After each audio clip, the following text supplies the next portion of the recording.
Hello दोस्तों, आप लोगों का इस वीडियो में बहुत बहुत स्वागत है। आज के इस वीडियो में हम class 10 mathematics chapter 1 real number का एक वेरी इंपॉर्टेंट क्वेश्चन स्टडी करने जा रहे हैं, क्योंकि यह क्वेश्चन इतना इंपॉर्टेंट है कि हर बार बोर्ड एग्जाम में यह क्वेश्चन रिपीट हो रहा है।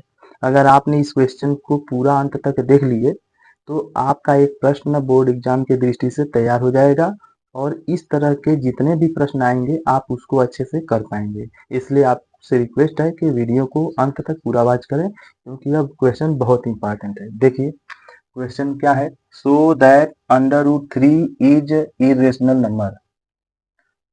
Under root three is irrational number, इसे प्रूफ करना है। तो देखिए यहाँ पे रूट थ्री हो सकता है, रूट टू हो सकता है, रूट फाइव हो सकता है, रूट सेवन हो सकता है, माने कोई भी प्राइम नंबर यहाँ पे हो सकता है। जब आपको ऐसा प्रश्न आ जाए कि root three is irrational number, तो इस तरह के सभी प्रश्नों को आप इसका जो है उल्टा माने आप ऐसे मानेंगे, let root three is rational number. ये कहा है कि इरेशनल नंबर है, प्रूफ कीजिए।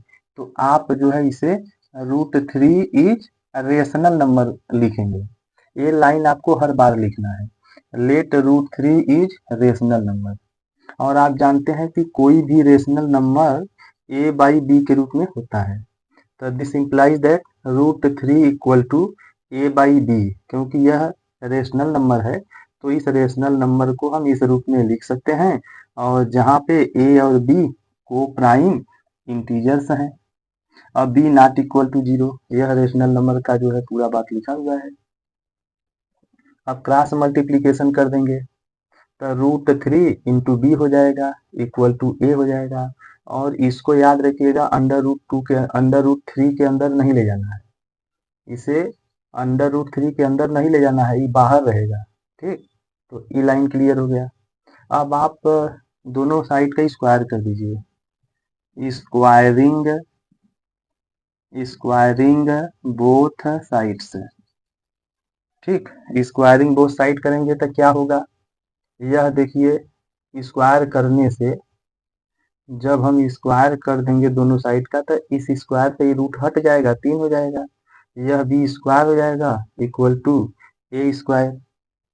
अब देखिए इसको इसके नीचे भेज दिया जाएगा तो बी स्क्वायर अकेले बच जाएगा, B square equal to A square by three.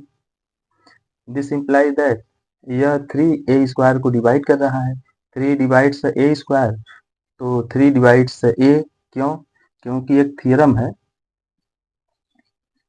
Theorem है ना कि अगर कोई ए स्क्वायर टाइप का नंबर रहे और उसे कोई प्राइम नंबर डिवाइड करता है तो यह प्राइम नंबर स्क्वायर हट जाने पर भी उसको डिवाइड करेगा। तो यह प्राइम नंबर है, यह इसको डिवाइड कर रहा है तो यह थ्री इसको भी डिवाइड करेगा। इसे इक्वेशन नंबर 2 लिख दिया जाए।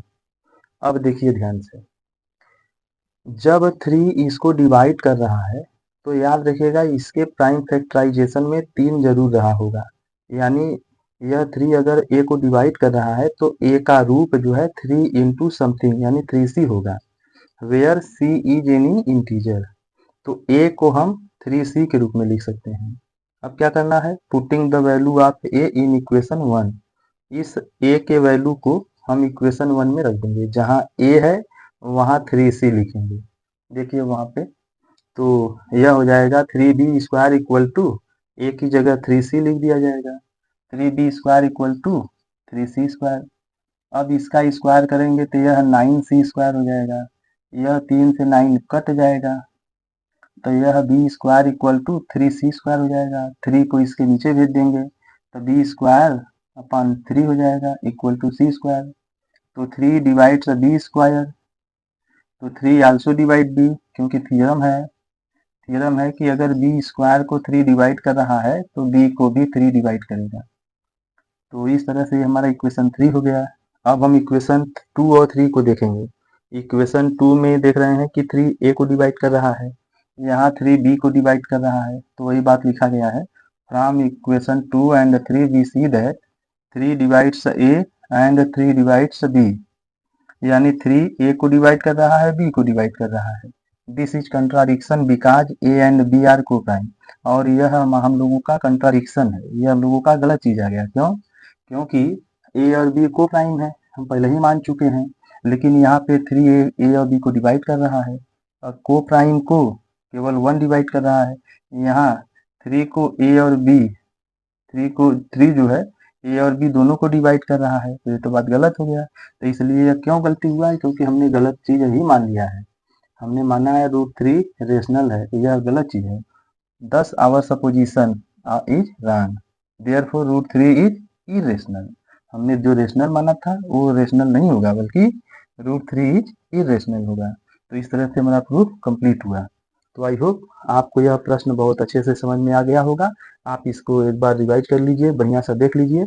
मिलते हैं नेक्स्ट वीडियो में कुछ नए प्रश्न के साथ, तब तक के लिए जय हिंद।